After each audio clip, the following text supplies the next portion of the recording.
Berjumpa lagi dalam program Merawat Jiwa. Saat ini kita akan bersama-sama membaca sabda Tuhan dari Keluaran 6 ayat 27 sampai Keluaran 7 ayat 25. Di sini diberikan tema Musa menghadap Firaun. Pada waktu Tuhan berfirman kepada Musa di tanah Mesir, Tuhan berfirman kepadanya, "Akulah Tuhan, katakanlah kepada Firaun, Raja Mesir, segala yang kufirmankan kepadamu." Tetapi Musa berkata di hadapan Tuhan, "Bukankah aku ini seorang yang tidak petah lidahnya? Bagaimanakah mungkin Firaun akan mendengarkan aku?" Berfirmanlah Tuhan kepada Musa, "Lihat, aku mengangkat engkau sebagai Allah bagi Firaun, dan Harun abangmu akan menjadi nabimu.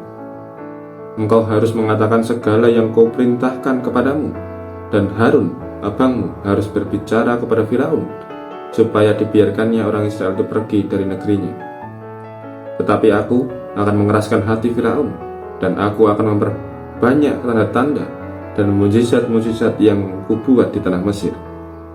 Bila mana Firaun tidak mendengarkan kamu, maka aku akan mendatangkan tanganku kepada Mesir dan mengeluarkan pasukanku, umatku, orang Israel, dari tanah Mesir dengan hukuman-hukuman yang berat. Dan orang Mesir itu akan mengetahui bahwa akulah Tuhan apabila aku mengacungkan tanganku terhadap Mesir dan membawa orang Israel keluar dari tengah-tengah mereka." Demikianlah diperbuat Musa dan Harun, seperti yang diperintahkan Tuhan kepada mereka, demikianlah diperbuat mereka.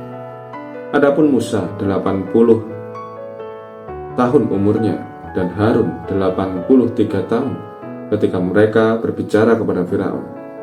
Dan Tuhan berfirman kepada Musa dan Harun, "Apabila Firaun berkata kepada kamu, 'Tunjukkanlah suatu mujizat,' maka haruslah kau katakan kepada Harun, 'Ambillah tongkatmu dan lemparkanlah itu di depan Firaun,' maka tongkat itu akan menjadi ular."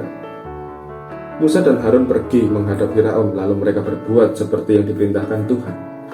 Harun melemparkan tongkatnya di depan Firaun dan para pegawainya, maka tongkat itu menjadi ular. Kemudian Firaun pun memanggil orang-orang berilmu dan ahli-ahli sihir, dan mereka pun, ahli-ahli Mesir itu, membuat yang demikian juga dengan ilmu mantra mereka. Masing-masing mereka melemparkan tongkatnya, dan tongkat-tongkat itu menjadi ular. Tetapi tongkat Harun menelan tongkat-tongkat mereka. Tetapi hati Firaun berkeras sehingga tidak mau mendengarkan mereka keduanya, seperti yang telah difirmankan Tuhan. Berfirmanlah Tuhan kepada Musa, "Firaun berkeras hati, ia menolak membiarkan bangsa itu pergi. Pergilah kepada Firaun pada waktu pagi, pada waktu biasanya ia keluar ke sungai.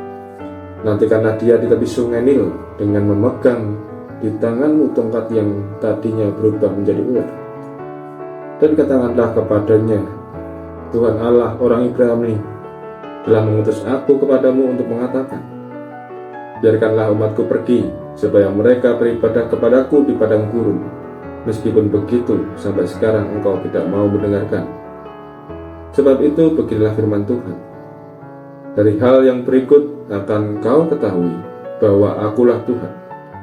Lihat, dengan tongkat yang di tanganku ini akan kupukul air yang di sungai Nil, dan air itu akan berubah menjadi darah. Dan ikan yang dalam sungai Nil akan mati, sehingga sungai Nil akan berbau busuk.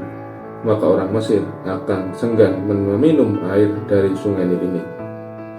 Tuhan berfirman kepada Musa, "Katakanlah kepada Harun, ambillah tongkatmu, ulurkanlah tanganmu ke atas segala air orang Mesir, ke atas sungai, selokan, kolam, dan ke atas segala kumpulan air yang ada pada mereka, supaya semuanya menjadi darah, dan akan ada darah di seluruh tanah Mesir, bahkan dalam wadah banyu dan wadah batu." Demikianlah Musa dan Harun berbuat seperti yang difirmankan Tuhan. Diangkatnya tongkat itu dan dipukulkannya kepada air yang di sungai Nil, di depan mata Firaun dan pegawai-pegawainya. maka seluruh air yang di sungai Nil berubah menjadi darah. Matilah ikan di sungai Nil, sehingga sungai itu berbau busuk, dan orang Mesir tidak dapat meminum air dari sungai Nil, dan di seluruh tanah Mesir ada darah. Tetapi para ahli Mesir membuat yang demikian juga dengan ilmu-ilmu mantra mereka, sehingga hati Firaun berkeras dan ia tidak mau mendengarkan mereka keduanya seperti yang telah difirmankan Tuhan. Firaun berpaling lalu masuk ke istananya dan tidak mau memperhatikan hal itu juga. Tetapi semua orang Mesir menggali-gali di sekitar sungai Nil mencari air untuk diminum, sebab mereka tidak dapat meminum air sungai Nil. Demikianlah genap 7 hari berlalu setelah Tuhan menulahi sungai Nil. Demikianlah sabda Tuhan bagi kita. Renungan kita saat ini kita berikan judul Keras Kepala. François de la Rochefoucauld adalah seorang moralis dan penulis pepatah yang terkenal dari Prancis. Dalam salah satu tulisan ia menuliskan, pikiran yang kerdil adalah penyebab keras kepala, dan kita tidak menghargai apa yang ada di luar pandangan kita. Pandangan ini sangat cocok untuk dilabelkan dengan Firaun jika melihat dari tanggapannya mendengar apa yang dikatakan oleh Musa dan Harun.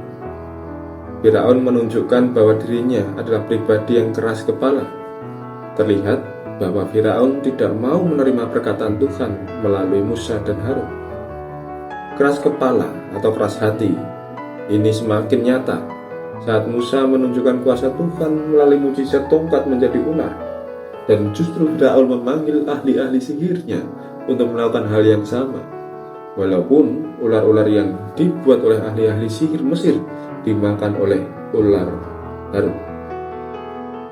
Sikap Firaun ini juga sering kita jumpai dalam kehidupan kita, baik orang lain yang bersikap demikian atau bahkan diri kita sendiri yang melakukannya.